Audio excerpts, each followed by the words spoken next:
बाक्सा जिल्लानि सालबारि महकुमानि बेन्दोंआव थानाय रुपुयि राजाबिलि गामियाव फोरमायनाय बायदिब्ला बिथांमोना माखासे गोबावनिफ्रायनो रायजो जाबोदों।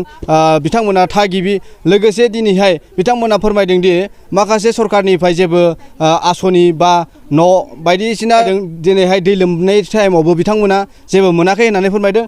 दा आङो बिथांमोनाव सोंनो लागोन मारै मा बुङो?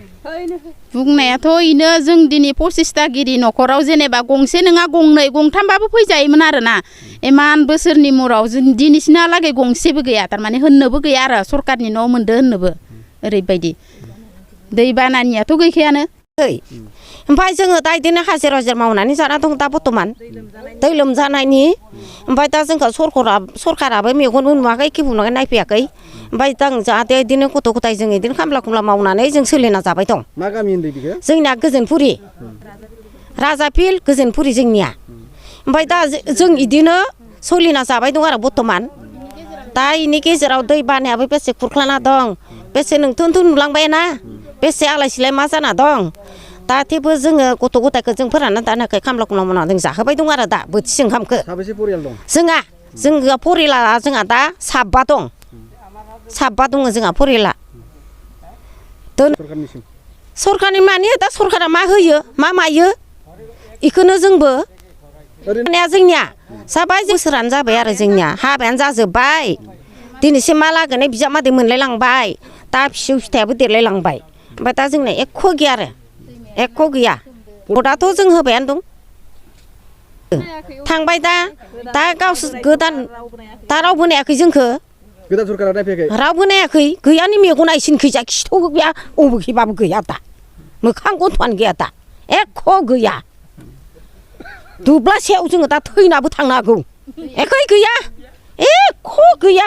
अरुनदय आसनिबो मोनाखै? गैया नै दा माइरंआबो गोमाबायसो जोंनिया माइरंआबो गोमाबोबायसो जोंनिया। आगोल मोनोमोन ना? मोनोमोन दा नै कन्ट्रलनि माइरंआबो जोंना गोमाबोबाय दं। मानि थाखाय गोमादों? मिथिया दा जों मा मिथिगौ मानि थाखाय। दाखालि माइरं लायनो थांबाय जोंनो हराखै माइरंखौनो। मानि थाखाय हराखै? मानि थाखाय माने हराखै माने आखाइनि माबा फिंगार होनायानो गैया जायाखै उथियाखै ओरै होननानै जोंनो हराखै। आखाइनि फिंगारानो होदो जोङो ओमफ्राय आखाइनि फिंगार उथियाखै होनना जोंनो माइरंखौनो हराखै। मानि थाखाय फिंगार नांगौ जादों इसनो? मानि थाखाय फिंगार जों मा दा मिथिगौ जों फिंगार थुना होबासो जों माइरंखौ मोनबोयो। दा फिंगार मोनाबा जों माइरं मोना।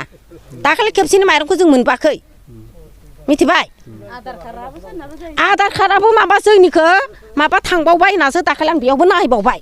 ओमफ्राय आधार कार्डआथ' नोंनियाथ' मोजाङैनो दं एख' जायाखै होनना बुंबावबाय। रेशन कार्डआव आधार कार्ड लिंक होबाय? ओमफ्राय बेयो माबा खालायना लाजोबनांगौनो दा आधार कार्डखौबो माबाखौबो पान कार्डखौबो जोङो लिंक खालायबावना लानांगौनो दा। पेन्सननि गैया पेन्सननि दरखास्त होनायखौबो नोंसिना बैसो जायाखै होननानै जोंखौ थिनहरदों जोंखौ जायाखै होनना थिनहरदो नोंसिना बैसो जायाखै होनना थिनहरदो एख' जायाखै होनना थिनहरदो जोंखौ। ओमफ्राय एख' जायाखै नालाय जों फैफिनबाय गिदिंना फैबाय जोङो बैसो जायाखै होनबाय नालाय जों गिदिंना फैबाय। जोंना खरामारा भिसिटिसि दै लोमजाबाबो मोनाखै आरो न'आ थानोनो हाया ओंखाम ओंख्रि संनानै जानो हाया जों लामायाव थाग्रावनानै थादो इदिनो एख' मोनाखै जेबो मोनाखै। न'फोर मोनदों? मोनाखै न'बो मोनाखै। ओरैनो खै गिरि होनदो नोंसोर गामिया? जोंना 25 गिरि ना। दैखौनो रानस्लाबनो होआ बाला बोनो मा होनदो? दैफोरखौनो रानस्लाबनो मोना बाला बोनाय मानाय ट्रेक्टरजों इदिनो लामाफोरानो मोजां नङा ओमफ्राय धुला बाला जाबाय थानांगौ जोङो। ओमफ्राय बिदिनो दैबाना जानानै एख' मोनाखै आरो जोङो। ओरैनो जेबो मोनथाराखै जेबो माबा सरकारनिफ्राय? दालि इसे मोनजादों एख' गैया गैनायालाय। राजाबिलि गामिनि थागिबिजों लोगोसे बाङालि न'खरबो दं बेयाव बाङालि न'खरनावबो जों माखासे जों खोथा मिथिना लागोन। दा बिथांमोनाबो फोरमायगोन। 26 गिरिनि 27 गिरि আছো। এটা সরকারের কিবা পাইছে না? সরকারের বর্তমান পাওয়া নাই একো খরচৰ একো পোৱা নাই। বানপানীৰ সেনেকে অৱস্থা বেয়া হৈছিল দিয়া নাই। এনে খৰচৰ আইছে না সরকারের পৰা এনে? আহা নাই। খৰচ দিয়া নাই। কিমান লিষ্ট কিমান বছৰ হ'ল? আমি জন্মই এতে আমি আমাৰ বৰাবৰি 65 চনত আহা।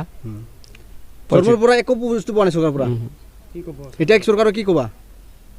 সরকারের সহায় করলে অলপ ভাল হয় নাকি।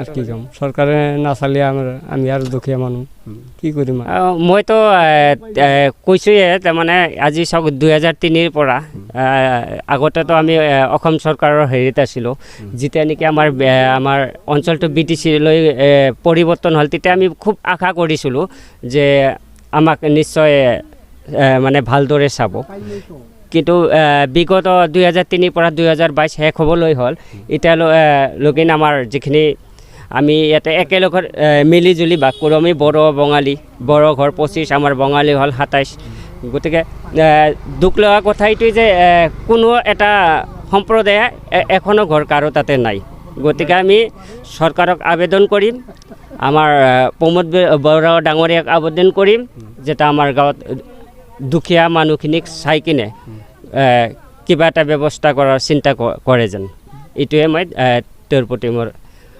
অনুৰোধ থাকিল नोंगौ बिथांमोना दुखुनि गेजेरजों फोरमायदों गोबाव समनिफ्रायनो बिथांमोना थागिबि राजाबिलि गामिनि लोगोसे बर'ल' नङा लोगोसे बाङालिजों मिलायनानै थायो बिथांमोना बे समाव बिथांमोना फोरमायदों सरकारनिफ्राय दिनैहालागै जेबो मोनाखै अनसुंथाइ होननानै बिथांमोना फोरमायदों बे समाव दङ आङो बरपेटा रडनिफ्राय अनजय बसुमतारिनि खौरां गोजोनथाव खौरां नोंथांनि रोंगौथिखौ दिन्थिनो थाखाय फैगासिनो गोदान खाबु बडलेण्ड गट टेलेन्ट गोजौसिन जौसाङाव दिन्थिनायनि खाबु बिटिआरआव बडलेण्ड गट टेलेन्ट सिजन 2आ फिन सौफैगासिनो नोंथांनो गोदान खाबु लाना जाय जौसाङाव नोंथाङा गावनि गुनगोनां रोंगौथिखौ दिन्थिनो हागोन जानो गोनां बडलेण्ड गट टेलेन्ट सिजन 2 निनो अडिशननि अक्ट'खौबो थि खालामनानै होखानाय जाबाय फारि बायदियै फैगौ 25 जुलाइ दाननिफ्राय लानानै 2 आगस्त खालारसिम मख'नाय जायगाफोराव लानाय जागोन मख'जाथावदि अडिशन रेजिस्ट्रेशननि खालामनो थाखाय 8399890945 9101102339 आरो 9577573499 जानबुं अनजिमायाव जगाजग खालामनो हागोन